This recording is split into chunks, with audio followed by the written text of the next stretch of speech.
What's up mga boss? Isa ka ba sa nagiging balisa at kabado bago magsimula ang iyong game sa liga? Pinagpapawisan, malakas ang tibok ng puso at kung ano-ano ang ginagawa sa warm-up pa lang, sablay ang open na tira, palpak na pasa at kung ano-ano pa. Halina talakayin ang isa sa pinaka-awkward na pakiramdam sa laro ng basketball. Ang maging nerbiyoso nga daw ay ang isa sa pinaka-frustrating na bagay sa laro ng basketball, na dito ay madaming error at kapalpakan ang pwedeng mangyari pag tinamaan ka ng salitang kabado.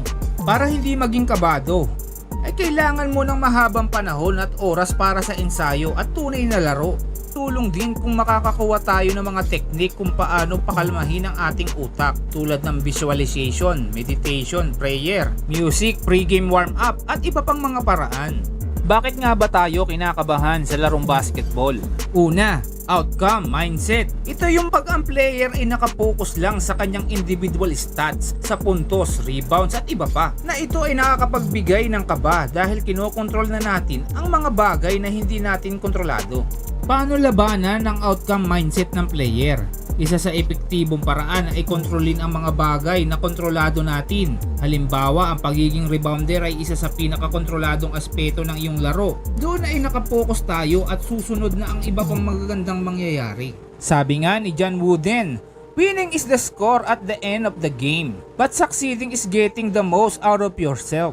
But trying to succeed instead of trying to win. You then put the control and power back in your hands as a player.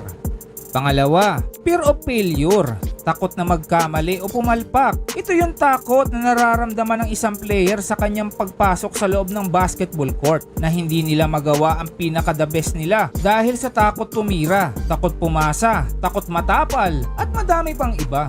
Paano labanan ang fear of failure sa basketball?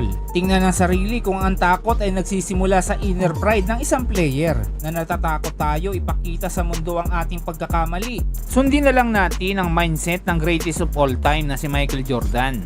Pangatlo, approval seeking. Ito ay ang kadalasang hindi matanggap ng isang player, na ang takot at nerbiyos ay nagsisimula dahil sa gusto natin makuha ang approval ng lahat. Aminin natin na kapag pinagsasalitaan tayo, sinisigawan tayo, binubo, ayun ang realidad ng basketball. Hindi natin makukuha ang lahat ng fans. Laging merong hindi pabor sa atin. Kaya ang mahalaga ay mag-focus tayo sa strength ng ating laro at i-develop ang mga weakness. Pang-apat ay ang fear of opponent, takot sa kalaban. Ito ay ang takot na nararamdaman mo sa warm-up pa lang bago magsimula ang laro, lalo na kung malalaki ang kabilang kupunan. Paano ito labanan? Mindset na prepared at praktisado ka sa anumang laro. At makakatulong din ang positive talking, techniques and tips para hindi ka kabahan sa larong basketball. Una, prepare, maghanda para sa laro. Bago nga magsimula ang laro sa NBA ay may tinatawag na pre-game, workout or shooting. Ito ay isang preparation para sa iyong gagawin bago ang laro. Paano ba mag-prepare ang isang basketball player? Una, routine. Depende sa gusto ng isang player. Si Kobe Bryant, bago ang laro ay sa film studio muna at inaaral ang sistema ng kabilang kupunan. Pagkatapos nito ay ang mahabang oras ng pre-game, workout, pahinga, condition at game time na. Pangalawa, sleep. Mahalagang aspeto ang pagtulog ng matagal bago ang laro. Ito ay para makapagpahinga ang ating katawan bago ang laban sa basketball. Pangatlo, mag-aral. Aralin ang sistema ng team, depensa, opensa at sistema ng kalaban. Dapat ay fully scouted kayo sa inyong mga kalaban. Pang-apat, sumuporta sa iyong team. Ang pagsuporta sa team ay hindi lang sa pagpalakpak, pagiging vocal. Kasama na dito ang palakasin ang loob ng ating mga teammates. One of the best sa team support at player support na makikita natin ay ang kapatid ni Greek Freak na si Thanasis. Madalas makita na minomotivate niya si Giannis at ang kanyang team. Bakit ito nakakawala ng nerbiyos? Dahil nga ang pagsuporta sa team ay isang paraan para mawala ang iyong atensyon sa iyong sarili at sa mga bagay na iyong kinakatakutan. Ayon nga kay Kobe Bryant, I'll do whatever it takes to win games. Whether it's getting on the bench waving a towel, handing a cup of water to a teammate, or hitting the game-winning shot. Panglima, mag-enjoy and have fun. Minsan ang remedy sa takot at mga negative emotion ay ang pag-i-enjoy kasama ang team. Dito ay nagpo-focus ang team sa pag-i-enjoy habang nagwa-warm up. Bago magsimula ang laro, isa si Michael Jordan sa mga gumawa ng mga bagay na ito na madalas madalas siyang magbiro sa kanyang mga teammate. Paano ito gagawin? Makinig ng mga motivational or pump-up song bago ang laro na mapapansin sa mga NBA player na sa kanilang warm-up or pagpasok sa arena ay naka-headphone na agad. Makipag-usap sa mga teammate, makipagbiruan sa mga teammate. Pang-anim, pre-game warm-up. Ang pre-game warm-up ay isa sa paraan para ma-build ang self-confidence sa laro. It allows na maging komportable sa mga skills at mga moves na iyong gagawin bago ang laro.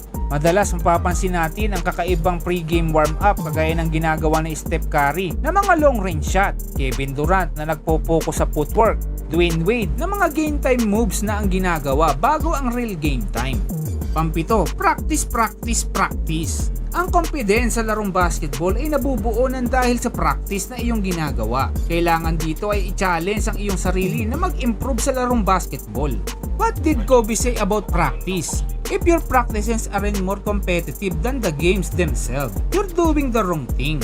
Isa nga si Kobe Bryant sa may kakaibang routine at oras sa basketball practice. 4 AM pa lang ay nagwo-workout na ito at madalas mas mahaba ang kanyang practice sa ibang NBA player na pag sinan-up natin ay isang advantage sa laro kaya siya naging isang legend.